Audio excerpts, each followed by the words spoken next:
Yes, నాకు చాలా చాలా హ్యాపీగా ఉంది. నా పేరు పురుషోత్తమ దాసు. నేను వెస్టీజ్ మిలియన్ కౌన్సిల్ మెంబర్ గా ఉన్నాను. ఈ రోజు ఒక అద్భుతమైన వ్యక్తిని మీకు పరిచయం చేయబోతున్నాను. ఆయన ఎవరో కాదు, శ్రీకాంత్ రెడ్డి గారు. ఈ రోజు పిట్లంలో ఒక అద్భుతం చేశారు. ఏంటి అద్భుతం? ఆయన ఏం చేశారు? ఇంతకుముందు ఒక సాఫ్ట్వేర్ ఇండస్ట్రీలో పనిచేశారు. సుమారుగా 4.5 సంవత్సరాల కిందట ఒక బిజినెస్ స్టార్ట్ చేసి ఈ రోజు ఒక జీవితంలో అత్యంత అద్భుతమైన జీవితాన్ని తీసుకొని రాగలిగినారంటే ఆయన యొక్క లైఫ్ స్టైల్ మీరు వింటే మీ యొక్క జీవితం కూడా మారబోతుంది. So thank you Srikanth Reddy గారు. మీ జీవితం ఎలా మారింది? ఈ రోజు ఏం చేశారు? ఈ రోజు ఎందుకు ఈ రోజు ఇంటర్వ్యూ చేయడం జరిగిందో మీరు తెలియజేయాలి. So thank you. Good morning leaders. నా పేరు శ్రీకాంత్ రెడ్డి. నేను ఇంతకంటే ముందు హైదరాబాద్ లో జాబ్ చేస్తుండే. సో హైదరాబాద్ లో 3 years జాబ్ చేసిన. సో సడన్లీ ఏమైందంటే కరోనా వచ్చింది. కరోనా చాలా మందికి ఇబ్బంది చేసింది. సో నాకైతే ఇంత మంచి ఇల్లు కట్టుకోవడానికి ఒక దారి చూపెట్టింది. సో కరోనా తర్వాత మాకు వ్యవసాయ కుటుంబం, మా నాన్న మా అన్న అందరం వ్యవసాయం చేస్తాం. సో వ్యవసాయం చేసుకుంటుందాం అనుకున్నా. అదే టైంలో గ్రేట్ వెస్టీజ్ ఆపర్చునిటీ అనేది నా లైఫ్ లోకి వచ్చింది. సో వచ్చినప్పుడు చెప్పగానే విన్నానా అంటే 100% వినలేదు. 6 months ఎవరైతే అప్లైన్స్ ఉన్నారో వాళ్ళకి సతాయించిన. సో ఎందుకంటే ఎక్కడ కూడా ఈ రోజు కూడా మీరు వీడియో చూస్తున్న వాళ్ళు కూడా అనుకుంటారు, ఏమనుకుంటారు అంటే ఇవన్నీ మస్తు చూసినాం మస్తు చేసినాం అని అనుకుంటారు. కానీ అది రాంగ్. నేను కూడా అట్లనే 6 months టైం వేస్ట్ చేసిన. ఎందుకంటే సబ్బు పేస్ట్ చేంజ్ చేసి 10 మందికి రిఫర్ చేస్తే డబ్బులు వస్తాయని అనుకుంటారు. ఎట్లా కార్లు వస్తున్నాయి, బిల్డింగ్లు ఎట్లా వస్తున్నాయి అనుకుంటారు. కానీ అది రాంగ్. సో 100% వస్తాయి. ఎందుకంటే నేనే రుజువు చెప్తున్నాను కదా.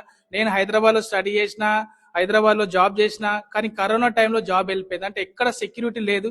కానీ ఈ యొక్క బిజినెస్ లో ఒక్క సెషన్కి వెళ్ళినా, FRU ఫ్యామిలీ రియూనియన్ అని మీటింగ్కి వెళ్ళినా, అక్కడ వెళ్ళిన తర్వాత 3 generation సెక్యూరిటీ ఇన్కమ్ అంటే ఏందో తెలిసి ఈ యొక్క దీంట్లోకి వచ్చిన. ఎందుకంటే జాబ్ లో సెక్యూరిటీ లేదని అర్థమైపోయింది. తర్వాత వాళ్ళు ఫోన్ చేసి మళ్ళీ కరోనా తర్వాత రండి అన్నారు, కానీ నాకు అవసరం లేదు, వ్యవసాయం అయినా చేసుకుంటానని చెప్పిన.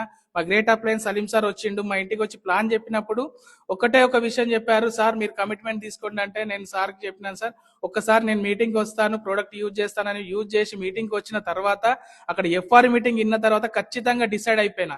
చాలా మంది ఇంటికి వచ్చిన తర్వాత నువ్వు ఇంత చదువుకున్నావు, వేస్ట్ గా ఇదేంది అదేంది అన్నారు. అన్నోళ్ళు అక్కడిని అరుగుల మీద కూర్చున్నారు. ఎవరైతే ఈ రోజు నా మాట నమ్మొచ్చిరో మా టీంలో కూడా కార్లు తీసుకున్నారు. నేను కూడా ఈ బిజినెస్ ద్వారా హైయెస్ట్ 1,40,000 తీసుకున్నా. ఇక్కడ నుంచి వెస్టీజ్ అండ్ విన్నింగ్ టీమ్ కి నేను హ్యాట్స్ ఆఫ్ చెప్తున్నాను. Thank you Vestige and winning team. Thank you sir. S Srikanth Reddy గారు. So thank you very much అండి. ఈ రోజు ప్రైవేట్ ఎంప్లాయీస్ పరిస్థితి కానీ, ఈ రోజు గవర్నమెంట్ ఎంప్లాయీస్ పరిస్థితి కానీ, 20-25 సంవత్సరాలకు స్టార్ట్ చేసిన తర్వాత 60 సంవత్సరాలకు రిటైర్మెంట్ అయ్యే లోపల కూడా ఇల్లు కట్టుకోలేరు. కానీ ఈ రోజు సుమారుగా 1,45,00,000 పెట్టి ఇల్లు కట్టారు.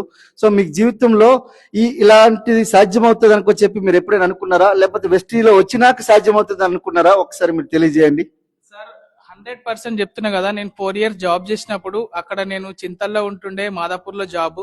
నేను బస్కే వెళ్ళి బస్కే వచ్చినా గానీ ఒక బైక్ అనేది, అంటే ఇంటి దగ్గర బైక్ ఉండే కానీ నేను బైక్ కొనలేదు. ఎందుకంటే అట్లాంటి పరిస్థితి. మళ్ళీ నా ఇన్కమ్ నాకే సరిపోకుండే. మా వ్యవసాయం నుంచి పప్పులు ఉప్పులు వాడితే వాళ్ళే పంపించేటోళ్ళు. 100% మన ఖర్చులు ఈ రోజులో చూస్తే ఖర్చులు పెరిగినాయి. సో ఎక్కడ కూడా సరిపోవు. కానీ great Vestige and winning team లోకి వచ్చిన తర్వాత సో ఒక డ్రీమ్ అనేది నాకు బలంగా ఉండే సార్. ఏంటంటే ఆ రోజు అప్లైన్ రూపంలో సలీం సార్ వచ్చిండు. వచ్చినప్పుడు మాకేం చెప్పారంటే, సార్ ఇక్కడ స్టోర్ అయితే ఎక్కడ లేదు, మీ బిజినెస్ బిల్డ్ కావాలంటే మీరు ఆప్షన్ ఉంది, మరి ఎవరైనా పెట్టుకోవాలంటే పెట్టుకోవచ్చు అంటే, ఎవరెందుకు సార్ ఇక్కడ ఇది చాలా మంచిగా ఉంది అని చెప్పి నేను స్టోర్ చేసిన. కానీ ఒక్కరోజు సార్ చెప్పిన, కానీ స్టోర్ మాత్రం సార్ నేను బిల్డింగ్ పిట్లంలో కడతాను, కొన్ని రోజులు రెంట్కుంటా, తర్వాత నా ఓన్ బిల్డింగ్ లోనే ఉండాలి అని అనుకున్నా. సో ఈ రోజు చూస్తున్నారు ఇక్కడ మీటింగ్ హాల్ గానీ ఇది గానీ. సో ఎందుకంటే నేను రియల్ గా చెప్తున్నా, నాకు ఈ స్టోర్ లో వచ్చేది ఏముండదు. రియాలిటీగా చెప్తున్నా, వెస్టీ స్టోర్ లో వచ్చేది ఏముండదు. ఇది కనుక నేను షెటర్స్ సంథింగ్ బిల్డ్ ఏదో వేస్తే రెంట్స్ వస్తాయి. కానీ అది కాదు. నా ఉద్దేశం ఏంటంటే నేను చేసిన దాని వల్ల 10 మంది హెల్ప్ పొందుతారు. ఇక్కడ పిట్లంలో వెస్టీజ్ అంటే ఒక హైదరాబాద్ లో ఎట్లుంటుందో అంతకన్నా మించి నా స్టోర్ ఉండాలని నా డ్రీమ్ పెట్టుకున్నా. ఖచ్చితంగా నేను దానికైతే దాని ప్రకారం అయితే నేను చేసినాను sir. Thank you. Yes thank you Srikanth Reddy గారు. సో మీ యొక్క జీవితం దిశ మారిపోయింది కేవలం ఒక వెస్టీజ్ వ్యాపారం ద్వారా. సో ఒకసారి ఈ వీడియో ఎవరైతే పంపిస్తుండ్రో మీరు గట్టి నిర్ణయం తీసుకోండి.